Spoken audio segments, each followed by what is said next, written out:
Hello and welcome back to my second 2024 Senate race update. Now, there hasn't really been much change in the polls. I would just like to show you some of the stuff that's going on in this video. So let's get started.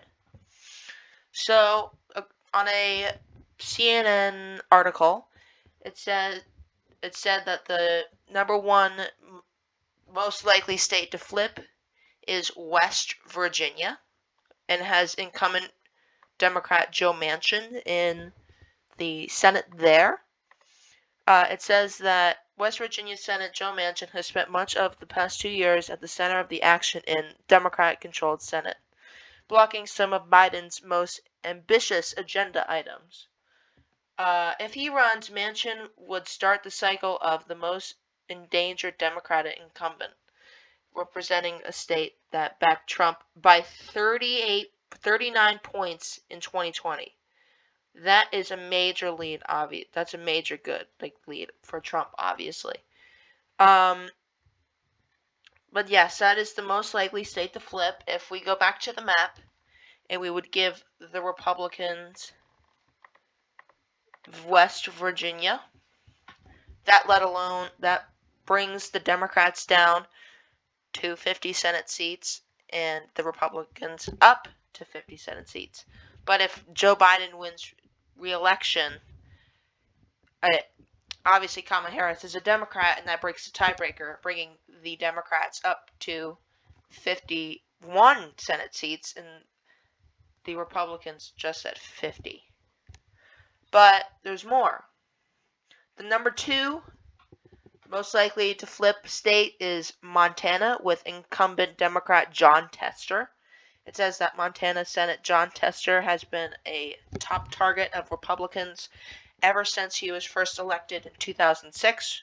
That was 17 years ago, when he narrowly defeated GOP Senator Conrad Burns. And he has been reelected since 2006 for all the elections since 2006. So if we go back to the map and we give the Republicans Montana, that'll bring the Republicans up to 51 Senate seats and the Democrats down to 49 Senate seats. Now, the Vice President would bring him up to 50 Senate seats. Yes, 50 Senate seats. And the Republicans would stay at 51 Senate seats.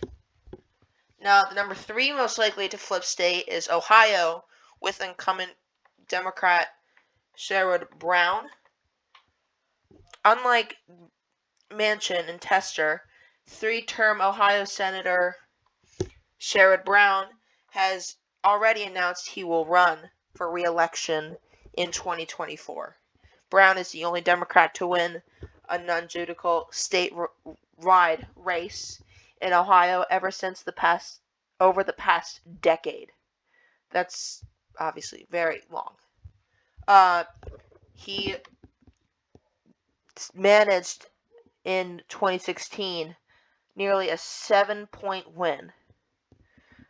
But this endangers the Democrats, since he is Ohio, ever since Trump ran in 2016, that made the state more Republican. But that endangers the Democrats because it's likely to go flip Republican, which is obviously not good for the Democrats. So let's go back to the map. We'll give the Republicans Ohio. That brings them up to 52. Democrats down to 48. And the Vice President always brings them up one, so that would bring them up to 49 Senate seats. And the Republicans would just stay at 52 Senate seats. Now, the number 4 one, what it most likely to flip, is incumbent independent Kyrsten Sinema. Senate Kyrsten Sinema hasn't yet said whether she's running for re-election, but her decision to leave the Democratic Party late last year, became an independent, to become an independent, has scrambled this race in a Senate where Democrats have won 3 Senate elections in the last 3 cycles. So that would more than likely not more than maybe, but it would more than likely flip the state to Republican. So let's go back to the map and give the Republicans Arizona. That would bring them to 53 Senate seats, and the Democrats down to 47 Senate seats. And like I always say, the VP always brings them up one, so 48 Senate seats for the Democrats. If, of course, Joe Biden wins re-election, which the current polls say, not likely, but it could happen, and bringing the Republicans up to 53 Senate seats. And, of course, you would need 51 Senate seats to control it. So, the number 5 one most likely to flip is Nevada with incumbent Democrat Jackie Rosen. Democrat Jackie Rosen is running for re-election in a state that Biden carried by about 2 points in 2020, and that will again be competitive presidential turf in 2024. That means Rosen can expect Republicans to tie her to the National Democratic Party if she doesn't effectively carve out her own brand. So, if we go back to the map, we would give the Republicans Nevada.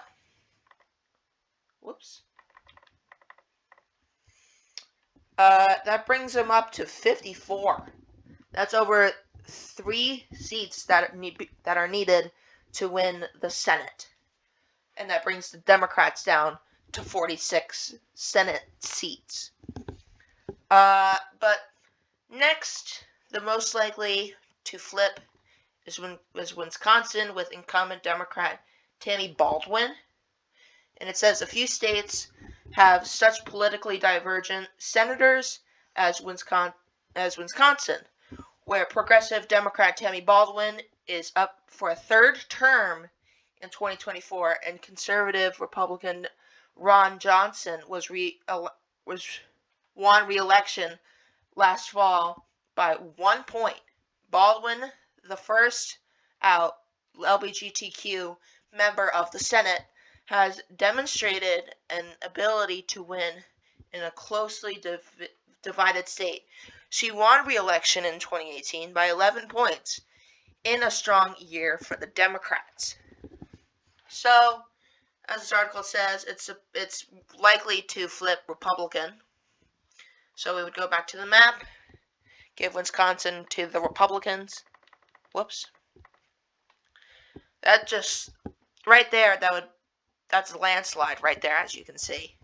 That would bring the Republicans up to 55 Senate seats and the Democrats down to 45 Senate seats. That's a 10 Senate seat difference there in the Senate. Now, the number 7 one to flip, most likely to flip, is Michigan. Incumbent Democrat Debbie Stabenow is retiring. She is a 4-year term Democrat Senate. Debbie Stabenow's retirement opens up a seat in a battleground state that Biden carried by about 3 points in 2020. Democrats saw success here in 2022, but they are enthusiastic about their bench of potential Senate hopefuls, especially Republican or Representative, one or the other, Alyssa Slotkin, a former CIA analyst and impressive fundraiser who just won a 3rd term in one of the most expensive House races in the country. So, as you can see, that would be a likely Republican flip in Michigan. So, if we give the Republicans Michigan, That brings the Republicans up to 56 Senate seats and the Democrats down to 44 Senate seats. Obviously, that's more Senate seats than the Democrats won in 2022. So, the number 8 most likely to flip is Pennsylvania, with incumbent Democrat Bob Casey. Democratic Senate Bob Casey is facing re-election in a state that Biden very narrowly carried in 2020.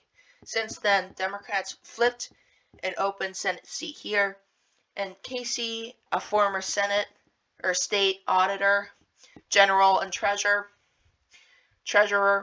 is much more of a known commodity than newly elected Democratic Senate John Fetterman.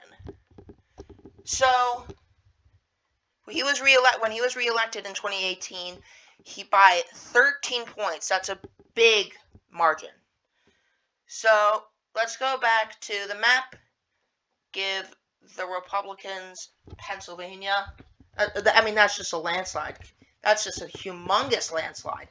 The Republicans would go up to 57 Senate seats, and the Democrats down to 43 Senate seats. And like I said, the vice president, if Joe Biden is reelected, which the polls say not likely, that would bring the Democrats up to 44 seats, and the Republicans would just stay at 57 seats. Now, let's go back to the map, or just the article. The number 9 most likely to flip is Florida, with Republican Rick Scott.